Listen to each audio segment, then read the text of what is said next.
e vamos dar início hoje a um tema muito importante no programa, que é a ansiedade infantil. Mas eu aproveito para apresentar o Vinícius. Vinícius, se apresente, por favor. Meu nome é Vinícius Carvalho, sou personal trainer, sou professor de artes marciais também, trabalho com crianças, com adultos, com atletas profissionais e amadores.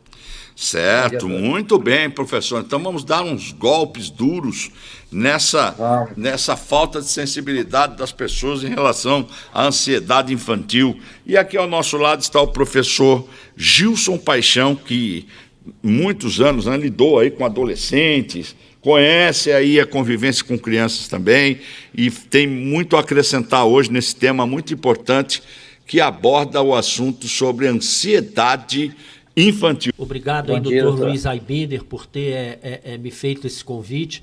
Fico muito sensibilizado de estar aqui para tratar sobre esse assunto, né? Porque nós que temos, às vezes, a oportunidade, né, de estarmos aí convivendo com diversas faixas etárias, a ansiedade realmente causa muito problema, né? Inclusive, até mais já na parte adulta, existe até uma expressão que diz o seguinte, que o ansioso rouba ele dele mesmo. Obrigado. Bom, mesmo sendo comum a existência de transtornos ansiosos na infância, os pais têm dificuldades para identificá-los e buscar o auxílio de um profissional, né? Depois do TDAH, a ansiedade é o transtorno comportamental que mais leva crianças aos consultórios de neuropediatras e psiquiatras e psicólogos. Geralmente, o motivo que incentiva os pais buscarem esse auxílio está relacionado a problemas de comportamento, relacionamento, rendimento escolar ou sintomas somáticos, como dor de cabeça, tonturas, dores abdominais, etc. Doutor Luiz Aibinder, eu gostaria que dentro desse tema sobre ansiedade infantil, o que te contaram, hein? Tinha um menino numa sala do aeroporto, um garoto uns 10, 11 anos, na sala do aeroporto, sozinho, e estava esperando o voo. Quando o menino embarcou, ele foi colocado na frente dos outros passageiros, e o homem que estava observando sentou ao lado dele por acaso. Aí o homem puxou conversa com o menino, bateu um papo, e o menino pegou um livro de colorir e começou a colorir. Durante o voo, Dilon, deu uma tempestade daquelas bravas, aquelas turbulências que o avião parecia um ioiô. Muitos passageiros começaram a gritar, ficaram assustados, com aquelas sacudidas bruscas do avião. E o menino lá tranquilão, fazendo lá os coloridos dele no caderno. Mas uma das passageiras perguntou do outro lado, se estava perto do menino, assim, você não está preocupado com esse avião balançando, se jogando tanto? Ele disse, não, senhora, estou tranquilo. Mas por que você está tranquilo? Porque o meu pai é o piloto. Os pais são os pilotos dos filhos, nesse sentido de ansiedade. E os pais podem transmitir tranquilidade ou ansiedade. Depende de cada um. Tem aquele pai também, né, doutor, que é completamente ausente ao comportamento dos filhos ou à convivência com os filhos. Mas é um pai que, quando enche mela o pé, como diz lá em São Paulo, enfia o pé na jaca, aí vira aquele pai amoroso, quer brincar, rolar na grama com a criança. Aí, quando fica bom, vira aquele mau humor de novo, o filho vai brincar, toma-lhe uma tapa na orelha. Isso causa um problema psicológico na criança. Ou até estava vendo o Tim Maia dando uma entrevista uma vez pro Jô. O Jô perguntou para ele, mas aí, você tem medo mesmo de andar de avião? Como é que você faz para andar de avião? Ele falou, eu encho a cara. Ué, então quer dizer, quando você bebe, o medo de avião, de avião passa? Ele falou, rapaz, depois que eu bebo, eu quero até pilotar. Eu vou lá na cabine e peço se eu posso dar uma pilotadinha aí, posso passar? Então, quer dizer, esse comportamento... Ô, Gilão, eu era da Polícia Federal na ocasião, e estava lá fazendo um trabalho com eles de madrugada. À noite, madrugada, não me lembro o horário. E o Tim Maia estava no avião, ia embarcar. E o Tim Maia bêbado dentro do avião. Aí o comandante chama a polícia, né? A polícia vai lá, aí os caras falam assim, pô, você imaginou encarar o Tim Maia bêbado dentro do avião? É melhor encarar o Vinícius. O Vinícius é treinador de MMA, né, Vinícius? Exatamente, doutor. Ô, Vinícius... Pelo menos eu não bebo. Vinícius, você obviamente tem experiências com crianças, né? Sim, tem. E você detecta quando uma criança tem dificuldade para aprender o esporte, para conviver, ou então tem aquela ansiedade de querer, tipo, que descarregar o que está dentro dela ali naquilo que você está ensinando, ela se excede as disciplinas. Como é que é esse comportamento ansioso das crianças no seu projeto aí? Assim, de acordo com a faixa etária, né? Nas crianças assim, abaixo de 8 anos, elas têm, por muitas vezes, uma dificuldade de concentração muito grande. Delas se concentrarem, de ela prestar atenção, elas perdem o foco muito rapidamente. Então, a gente, como orientador, como professor, tem que também fazer uma aula que seja bem lúdica, para que elas não percam o interesse, não percam o foco. E a gente, aos poucos, em meio a brincadeiras, em meio a conversa, não se pode exigir de uma criança de 8 anos a mesma exigência que eu tenho com atletas profissionais, né? Então, é uma coisa mais lúdica, tentando manter a atenção e a concentração delas. É lógico, cada um com a sua característica particular, tem uns que são mais dispersos, são outros que são mais agitados, mas a gente tenta, através do esporte, através da disciplina que o esporte dá, trazer elas para um centro, né?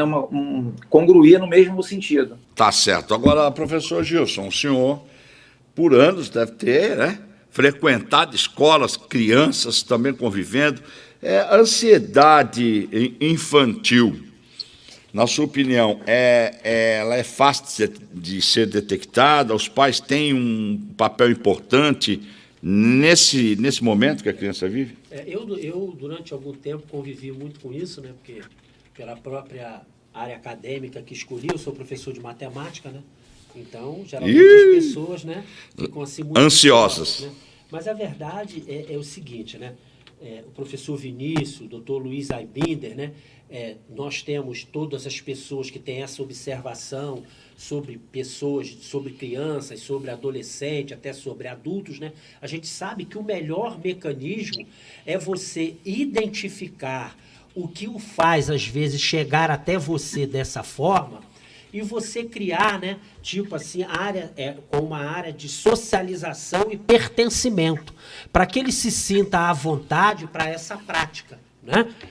O Vinícius, justamente quando ele cita aí essa garotada de 8 anos, né? Na verdade, o que às vezes esse menino deseja, como desejaria na minha sala de aula? Chegar ali, receber informações de forma a se disciplinar e a forma de exemplos, porque o exemplo não é a melhor forma de ensinar, é a única. Não é? E isso vai ajudando a ele, às vezes a proximidade é tão grande que propicia esse aluno a fazer citações até de sua vida comuneira com seu pai e a sua mãe.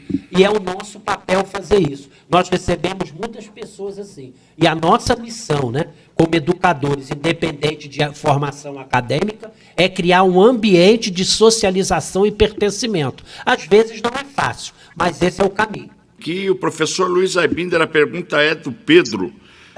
Meu filho, quando quer, quando tem que esperar por alguma coisa, já fica nervoso, grita, chora, rola no chão, quando ele sente que vai esperar algo. Isso aí é o quê? Ansiedade infantil? Parece ser. A ansiedade, o futuro sempre está demorando a chegar. O ansioso, ele está com o corpo no presente e a cabeça lá no futuro. Eu não sei a idade do filho do Pedro, mas isso também pode ser, em parte, em função da imaturidade da própria idade, que ainda não aprendeu que você não planta hoje e come a fruta amanhã. Tem que ter um tempo de espera. Tem que ensinar isso para o teu filho, porque se ele não aprender agora, mais tarde vai ter problemas. Pode ser ansiedade, essa impaciência, eu quero tudo, quero agora. Certo.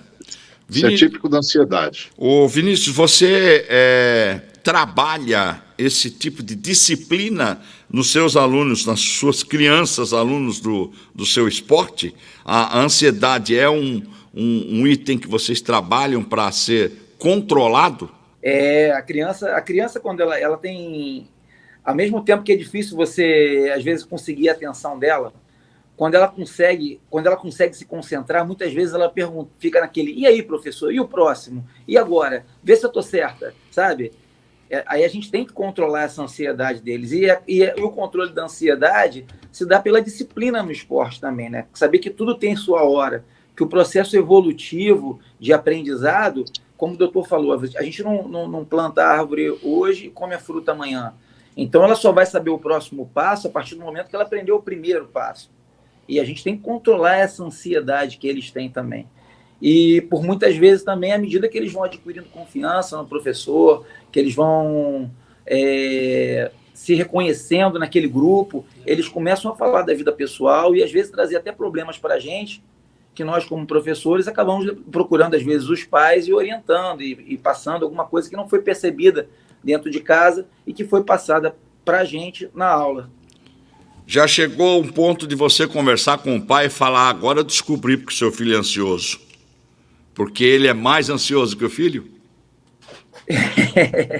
Não, tem pai que é mais ansioso que o filho mesmo. A gente, quando trabalha com criança, às vezes tem pai que fica cobrando tanto um resultado do filho do lado de fora que acaba deixando o filho nervoso. Aí é o pai que precisa de tratamento, não é a criança, no caso, né? Exatamente, Vinícius. Geralmente, a maior fonte de ansiedade das crianças são os pais, ou um ou ambos os pais. Eles aprendem esse comportamento, aprendem a ter pensamentos ansiosos e aí vai, né? A ladeira abaixo.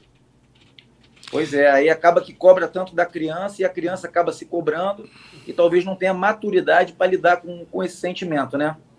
Não, ela aprendeu que o mundo é assim conforme os pais apresentam. Vinícius, doutor Luiz Aibider, né?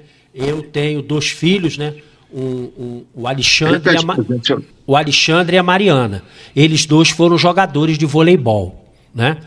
E meu filho, inclusive, jogou voleibol profissionalmente, a minha filha não. Parou e foi resolver a vida dela estudando lá. Mas isso é uma verdade. Mas eu consegui, né, criar em mim esse tipo de pensamento, não de cobrança, que o fruto da vitória dele é o resultado do que ele fazia no treino. Eu não tenho que cobrar isso dele. Eu tinha que cobrar dele chegar no horário, ir no treinamento e participar do treinamento. Agora, as vitórias, as derrotas, tudo isso era comum de acordo com como ele se preparava. Inclusive, eu brincava muito com a minha filha e dizia ela assim, Mariana, cuidado, que qualquer dia desse vai estar num tie-break 14-14 e você que vai entrar para bater o saque. Brincava até com ela a esse respeito. Então, a participação, né, das pessoas, no seu caso, e como outros também, né, que vão para a área do esporte, que é uma área importantíssima para a formação do ser humano, importantíssimo, tem pessoas que não dão esse tipo de valor. Vocês, desculpe usar essa expressão, vocês são pessoas, né, que muitas vezes são responsáveis por trazer o equilíbrio emocional a muitas pessoas através do esporte. O esporte é algo fantástico. Posso dizer isso porque sou pai de 2 atletas e pude realmente verificar isso. Vinícius, não o conheço pessoalmente, mas quero te dar parabéns pela sua formação. Obrigado. Obrigado, professor. Bom, Odilon, sim. E professor, o senhor tem razão. Há muitos anos, o meu filho, o Odilon conhece, o Rony, ele era pequeno, foi participar de uma corrida de rua, que eu participava de muitas corridas de rua, maratona, essas coisas todas. Aí eu escrevi o Rony numa corrida lá no aterro. E ele, claro, paizão, né? Fui acompanhando ele lá, olhando ele lá no percurso. Você sabe que eu fiquei impressionado? Tinha pais que faziam a mesma coisa que eu, xingando o filho de tudo que era palavrão porque ele não estava na frente. Acontece porque eu vi... quase que distribuí cartão lá, que eu não tinha cartão no meu sorte. Desculpa o sorriso, doutor Luiz Aibider. Que loucura é essa? Tem que entender de elogiar o processo, não o resultado. O processo é o treino. O resultado pode ganhar, pode perder, que não depende só da pessoa. Isso. Você vai fazer um concurso, você pode estudar, é o processo. Passar ou não passar já não depende de você.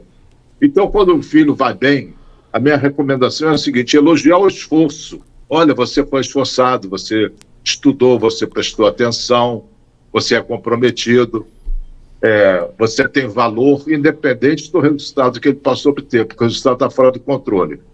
Isso daí, se você não fizer direitinho, vai criar um perfeccionismo, que é uma fonte grande de ansiedade.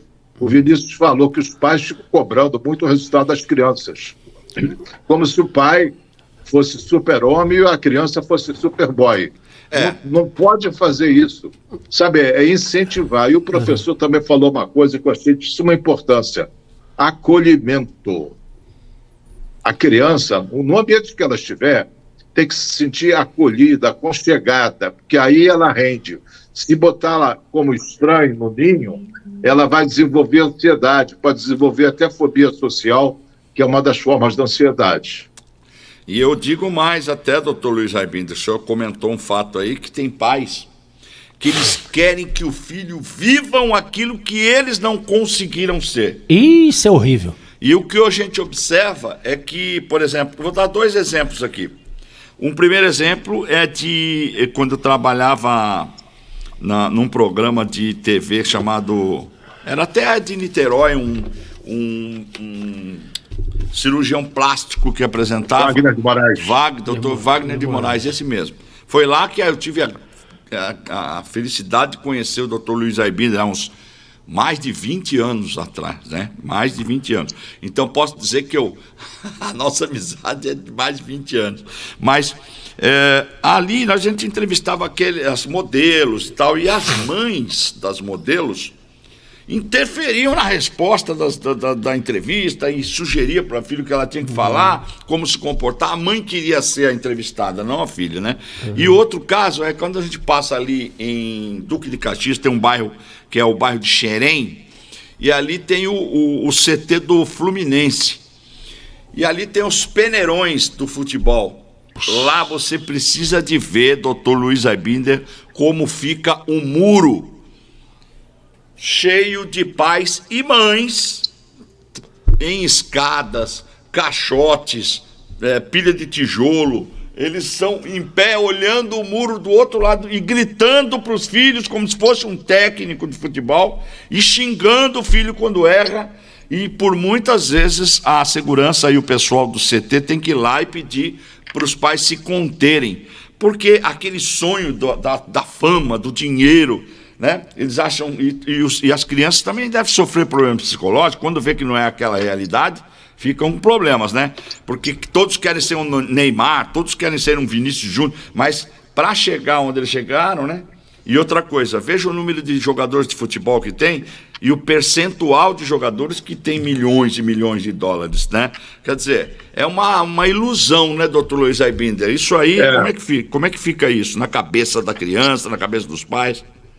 Uma vez eu tive um cliente que era jogador de futebol. O pai dele era um troglodita.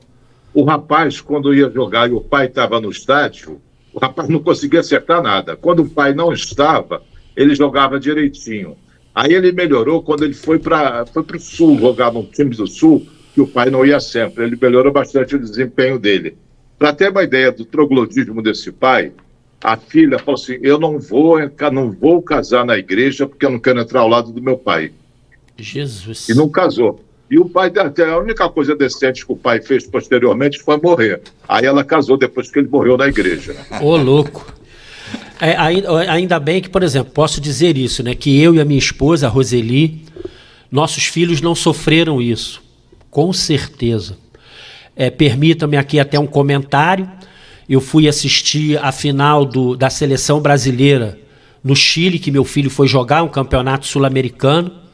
Quando terminou o jogo, o Percioquem, que era o técnico da seleção que meu filho jogava, se aproximou de mim e disse assim, professor, me chamava de Gilson, ele falou, eu estou impressionado com a posição do senhor.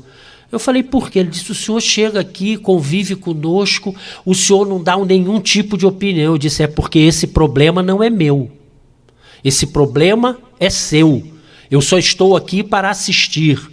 O meu dever é proporcionar ao Alexandre que ele tenha condições de fazer tudo aquilo que você pede para ele fazer. Eu não estou aqui para opinar, eu estou aqui para assistir.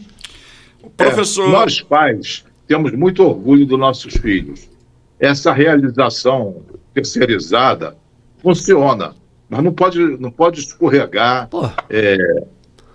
na grosseria, no anti-estímulo para os filhos. E meu filho agora foi promovido, o Odilon sabe essa semana, né, Odilon? Opa, e como sei? Eu sei, eu estou babando até agora. O meu filho era auditor fiscal da Receita Federal, agora é delegado da Receita Federal. Muito Eu bom. estou babando. É uma espécie de realização minha através dele. Mas o mérito é dele.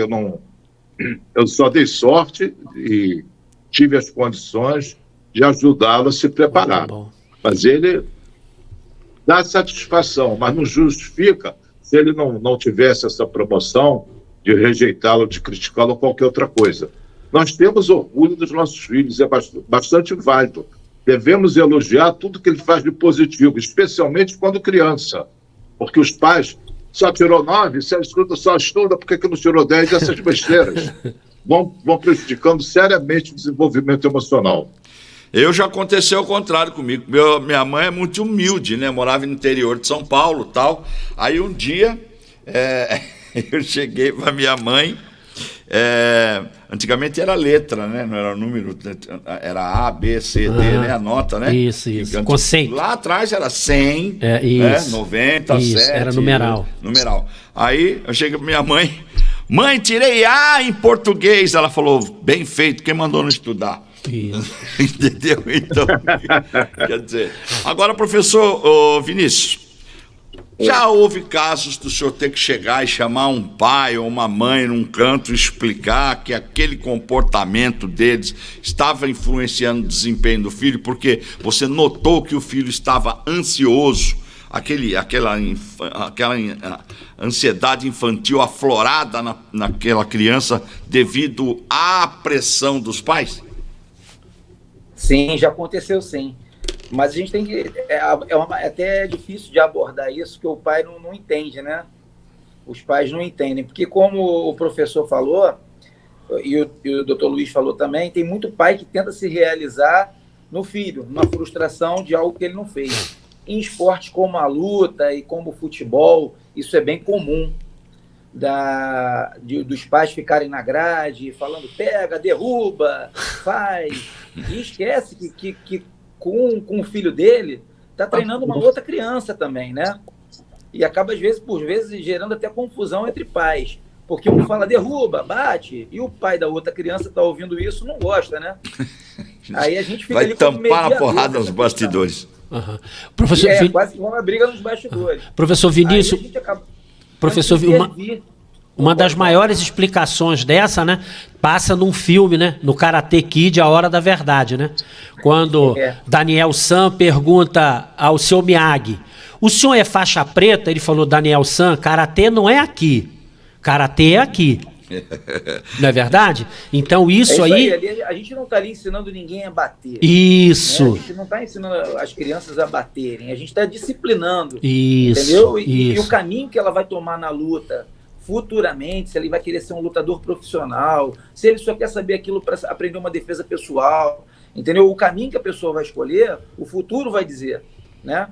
A gente ali está só dando pontapé inicial naquela vida de esportista daquela criança. Dr. Luiz Aibinder, a ansiedade infantil pode desencadear em outras patologias, outras doenças? Pode. A ansiedade, deixa eu colocar de uma maneira clara, é um estado de alarme que a pessoa fica diante de uma ameaça. Essa ameaça pode ser real ou pode ser imaginária. Se o teu organismo está sobre aviso, tocando o alarme o tempo todo, você produz uma série de substâncias que eu não vou citar aqui, que vão afetar o sistema imunológico. Afetando o sistema imunológico, fragiliza demais a saúde. Um exemplo. O estômago tem muitas terminações nervosas.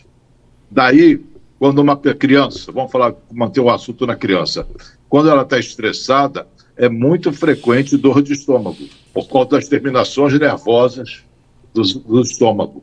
É muito frequente. Outras doenças, toque, transtorno obsessivo compulsivo, tremores, síndrome do pânico, é uma tempestade de doenças que pode surgir. Então, o ideal seria reduzir essa ansiedade da criança, não cobrar ela a perfeição, que ela se cobra, o perfeccionismo faz com que ela adoeça, ela está sempre frustrada, porque nunca vai ser perfeita, ninguém vai ser perfeito. Então ela está sempre naquela tensão exagerada, estimular a competição, teu primo é melhor, teu irmão é melhor, não sei o que, isso daí gera estresse, isso é um bullying doméstico. Fora o bullying que ela sofre na escola, uma série de outras coisas levam a adoecer. Esse adoecimento pode levar à depressão e pode percorrer toda a vida da pessoa. E quais são, assim, as classificações da ansiedade infantil? O senhor poderia, mais ou menos, enumerar um pouco a classificação de ansiedade infantil? Vou dar três marcas. Pode ter mutismo. Depois de 5, 6 anos, a criança para de falar, quase não fala. Mutismo. Segundo, ansiedade de separação. Ela fica apavorada de se separar dos pais, mesmo por breves períodos. Ela não é capaz de fazer uma excursão com a escola, não é capaz de dormir na casa do amiguinho ou dos avós, se separa dos pais. Eu falei transtorno obsessivo compulsivo. Algumas verificam frequentemente se os pais estão em casa. Então, essa daí é brava também. E o toque, que é muito forte na criança. Mutismo seletivo, ansiedade por separação e fobia social. Ela se sente inadequada e tem medo de se relacionar com as pessoas, de pagar vexame, vou pagar mico. Então ela se fecha. Então, ansiedade de separação, fobia social e mutismo são as 3 principais características mais marcantes. Não são as únicas, mas são as mais marcantes. Daniela de Niterói. Doutor Luiz Aibinder, meu filho, quando vai viajar conosco, pode ser qual for a viagem, longa ou curta, passa um tempo dentro do carro, ele já fica, falta muito, tá longe, e é o tempo todo. Isso é ansiedade infantil, é comum em todas essas crianças? Não, isso é normal nas crianças que viajam de carro, é chata toda a vida, nunca termina, ele não pode sair para fazer as coisas dele. Parabéns para ele. Ele não é ansioso, ele é normal. Tá certo. Tem um áudio aqui também de uma telespectadora. Então, doutor Luiz, eu sempre me achei bem tranquilona e bem pouco ansiosa. Eu não me via como uma pessoa ansiosa. Mas, ultimamente, eu descobri que eu não sou ansiosa para aquilo que não me importa. Ou seja, para mim é muito fácil manter uma conduta tranquila, uma postura tranquila, quando o problema realmente não me interessa muito. Mas que quando é alguma coisa que me interessa ou que me importa, eu realmente sou muito ansiosa. Eu quero para ontem, eu quero que se resolva logo, eu quero logo ter uma posição definitiva a respeito. Então eu acho que eu era uma falsa tranquila. Bonitinha, você... E ansiedade seletiva, só para algumas coisas e não para outras. E tá certo, o que não se importa, você vai se incomodar. Agora, o que te importa não é fonte de ansiedade, seria fonte de atenção. Nós não temos problemas, nós temos soluções para resolver. Aquilo que você chama de problema, você pode ver como um desafio para o seu crescimento. Pode ser um estímulo. E o que tiver que acontecer, vai acontecer. A tua ansiedade não colabora de forma nenhuma positiva para a solução da situação e colabora negativamente porque bloqueia um pouco o teu raciocínio. Então, não dê muita importância. Você não vai sair da vida viva, nem eu. Então, o que será, será. Confia na tua capacidade de lidar com as situações. Eu não te conheço pessoalmente, mas com certeza, por você estar falando com a gente, você resolveu todos os problemas que você tinha na tua vida, senão você estava morta. Você continuará resolvendo os problemas que vão aparecer. Professor Paixão, na escola, a ansiedade dos alunos, o senhor percebia que prejudicava o desempenho? Muita coisa. Geralmente, ela se colocava muito, às vezes, na época que tinha prova, né?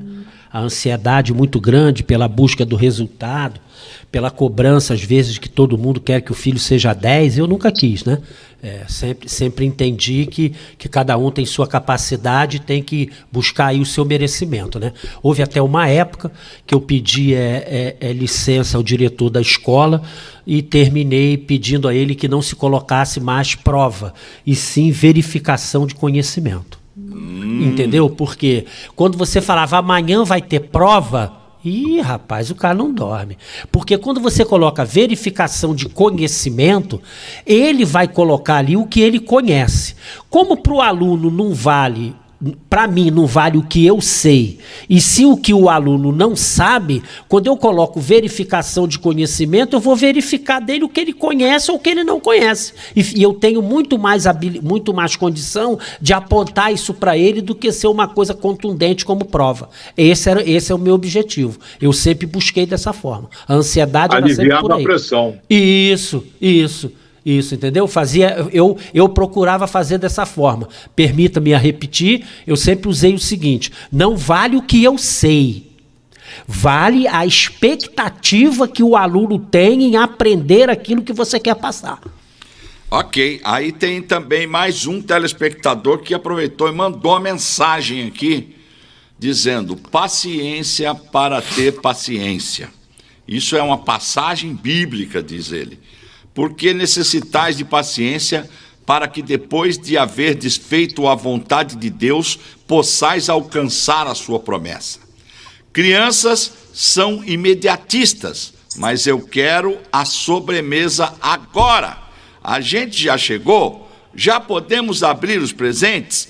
Em contraste, conforme envelhecemos, aprendemos a esperar. Estudantes de medicina esperam enquanto fazem suas residências médicas. Os pais aguardam com a esperança de que o filho pródigo retornará. Esperamos por aquilo que merece ser esperado, e no processo aprendemos sobre a paciência. Deus, que é atemporal, requer de nós uma fé madura que saiba lidar com atrasos que aparentam ser provações. A paciência é um sinal dessa maturidade, uma qualidade que só pode ser desenvolvida com o passar do tempo. Muito bom, hein? Bom, gostei. Inclusive tem aqui uma outra parte aqui que ele colocou da Bíblia, que Jacó esperou 7 anos para uma esposa e depois trabalhou por mais 7 para ter sido enganado por seu sogro. O doutor Luiz Aibinder, existe tratamento para ansiedade infantil? Existe, felizmente existe. Mas como o Vinícius disse, um bom tratamento seria começado pelos pais. Os pais fomentam a ansiedade e, já que temos o professor na mesa, as escolas também fazem isso, de uma maneira cruel, ainda que inconsciente. As escolas querem ter um bom resultado de aprovação nos concursos e tudo, que prestigia a escola. Aí elas botam muita pressão no aluno para ele ser o melhor da sala. Como é que pode ter mais de um melhor na sala? E para que tem que ser melhor? Então as escolas pressionam demais. Você vê os jovens na época do vestibular, crianças, quando o professor diz que vão fazer prova e não verificação de conhecimento, como ficam ansiosas? Então as escolas trabalham mal. As escolas não são aconchegantes, não são acolhedoras, elas tocam terror em cima da garotada. Certo. Agora tem uma história que eu quero contar aqui, que eu tenho um filho em São Paulo, hoje já está com 30 anos, tá? Mas na época eu me separei, né? Ele tinha 11 anos e ele desenvolveu um diabetes tipo 1.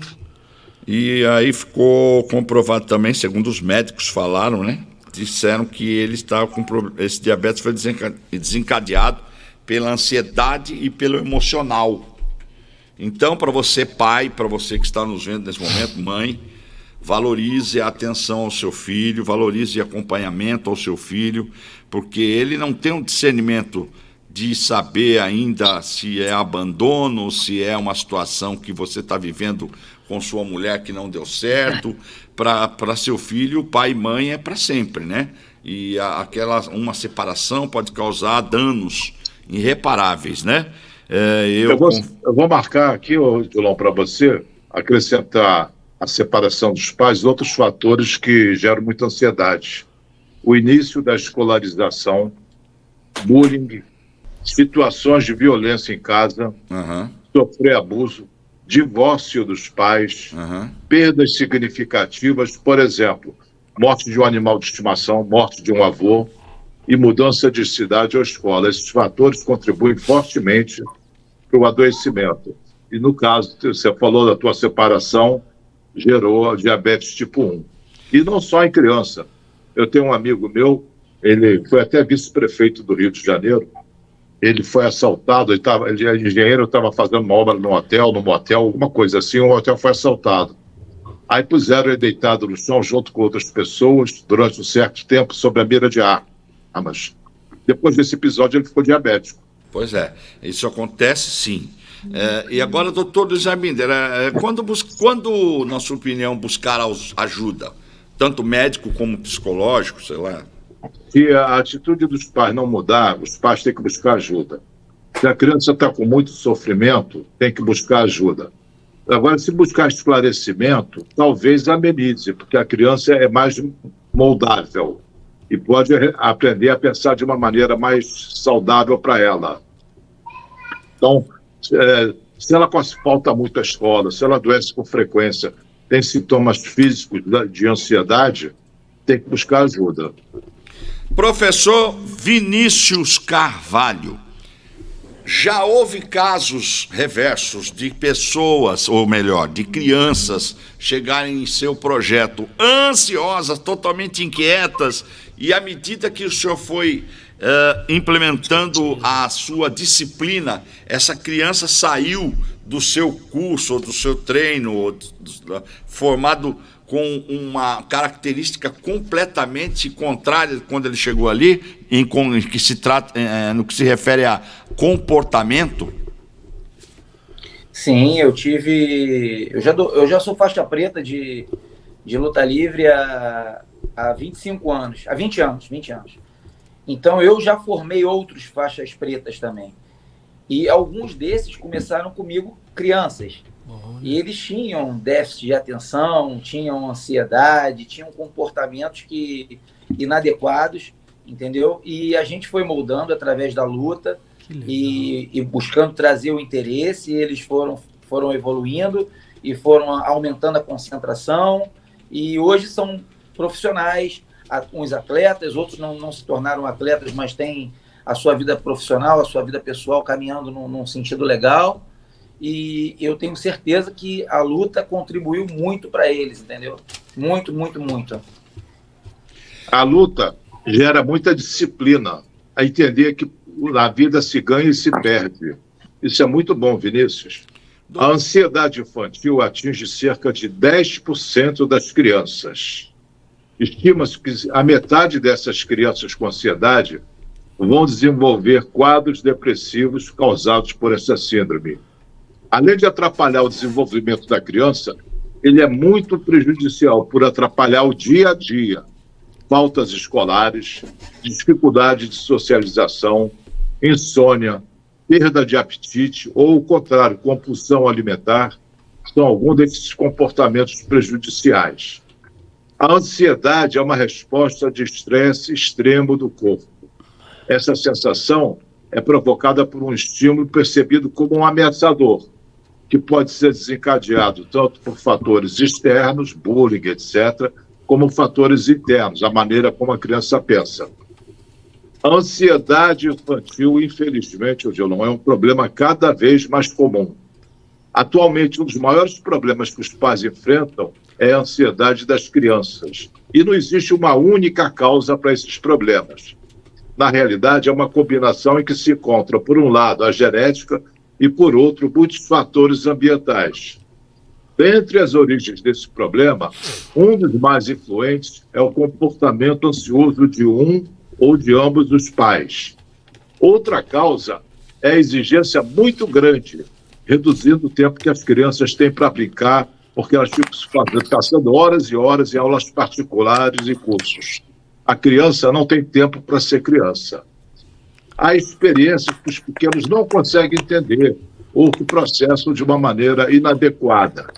A perda de algum familiar, como, por exemplo, um avô, pode despertar na criança certos pensamentos irracionais, que podem resultar em transtornos de ansiedade. Se atualmente você percebe que algum de seus filhos, telespectador, está mostrando comportamentos ansiosos, o primeiro a fazer é evitar corrigir a criança com castigos e censuras. Longe de ajudar, você ainda vai aumentar mais ainda a tensão que eles sentem.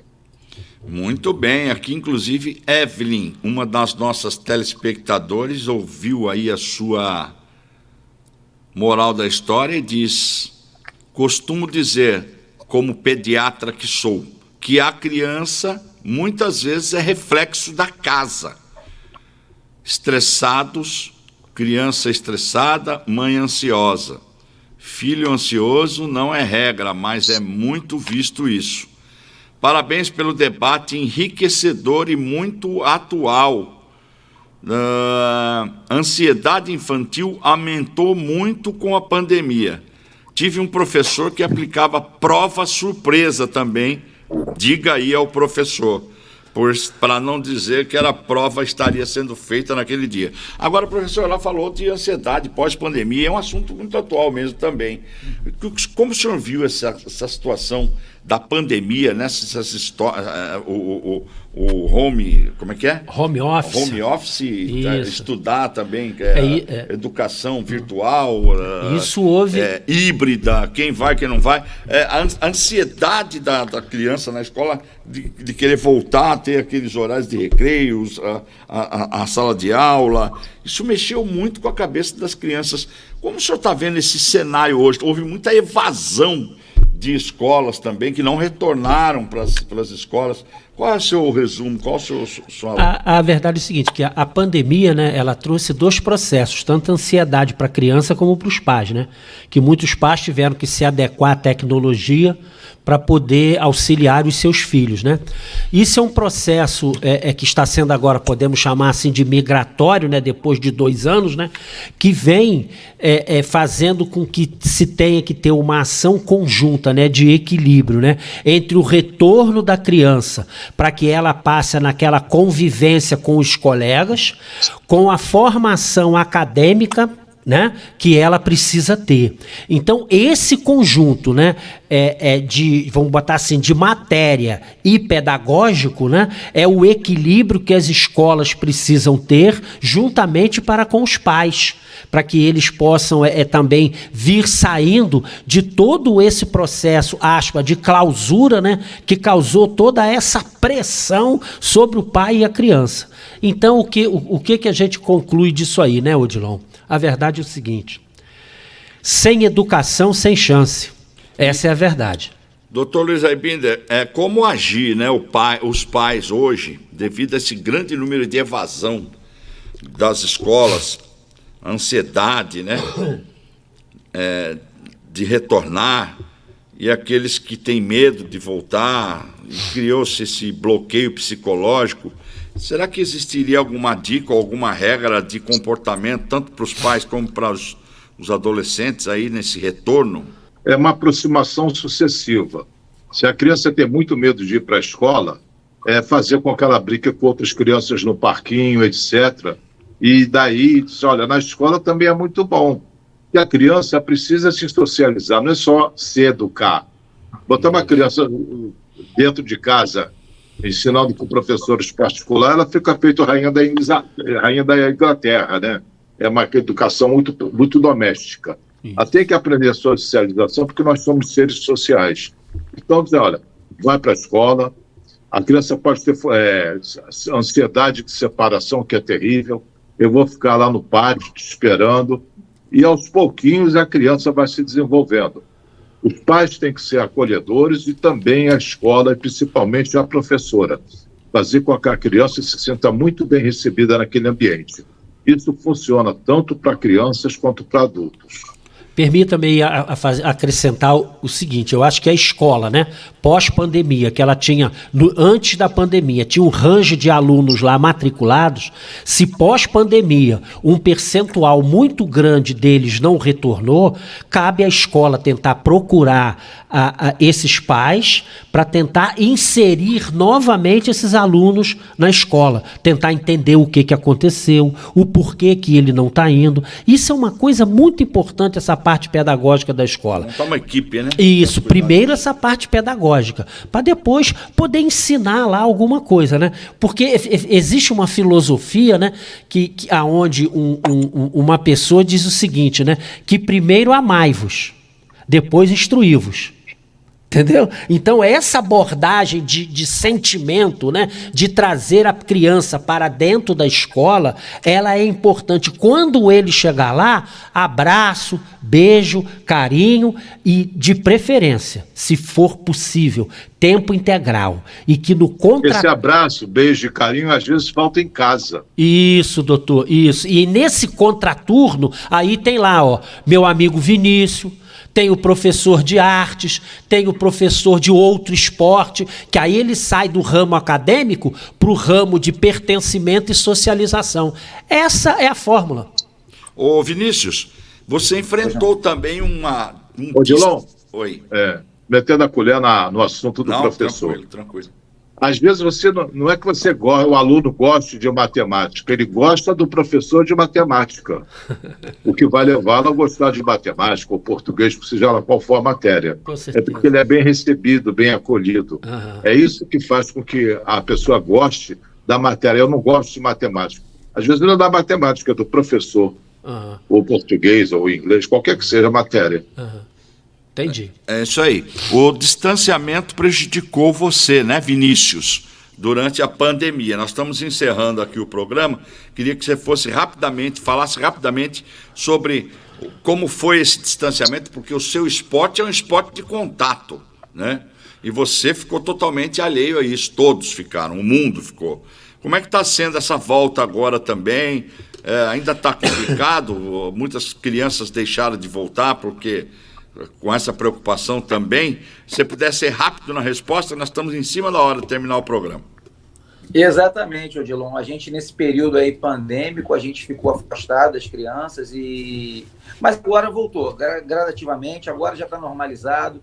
Eu acredito até que aumentou, porque eles, de repente, estavam com saudade das atividades físicas, saudade de interagir, de socializar. Agora está tudo normal, graças a Deus. Tá certo. Então, suas considerações finais aqui conosco. Obrigado pela sua presença, Vinícius. Obrigado, Odilon. Obrigado, professor Paixão, doutor Luiz, pelo convite. Muito obrigado. Foi muito esclarecedor para todos nós, para os meus alunos que eu indiquei que assistissem. E é isso aí. Um grande abraço a todos.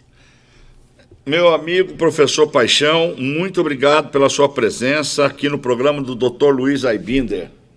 Ok, obrigado aí pelo convite, mais uma vez, de estar presente aqui, né? E quero deixar aqui uma mensagem que eu ouvi com 12 anos de idade, hoje eu tenho 65. Procurei o professor Osmar, de Ciências, que foi um dos primeiros a escrever um livro a respeito de drogas, e disse a ele que estava com dificuldade. Ele sentou comigo no pátio e me disse uma frase que me disse 3 coisas que eu nunca mais esqueci. Ouvindo eu entendo, vendo eu relembro e fazendo eu sei. Nunca mais esqueci. E qual seria aí o pensamento do dia? O senhor vai tomar o meu lugar aqui, não é possível, pelo amor de Deus, doutor Luiz. Olha, você não pode falar assim comigo, que o Vinícius está aí do meu lado, ele vai tomar minhas dores, vai se dar mal. Não, mas pro Vinícius eu vou falar assim, ó. Oxi! Ansiedade, Odilon, é isso. Nada aconteceu, mas na tua cabeça já está tudo desmoronando. Ai, meu Deus do céu. Tá bom. Chegamos ao final de mais um programa. Eu ia contar uma piadinha de ansiedade aqui, esqueci, rapaz. Não, lembrei, mas ele é muito... Não dá para contar agora, não. Mas o senhor falou de um professor que lembrou que eu tinha um professor... Você sabe que na época que eu estudava em escola pública, tinha aula de francês, tinha aula de música, tinha aula de educação moral e cívica, e tinha aula de laboratório e química, é mole? Tinha um laboratório, tinha tudo isso numa escola pública. E o professor Rigonati, de música, né? Eu falava para ele que eu tinha medo de não aprender. Aí ele falou para mim, você tem medo de tudo, você tem medo de fantasma? Eu falei, esse tem, o senhor não tem, né? Ele falou assim para mim, essa frase já existia naquela época, imagina como é antiga. Ele falou assim, como é que é? Eu não acredito em bruxas, mas que elas existem, elas existem. Então, então fica aí para você pensar.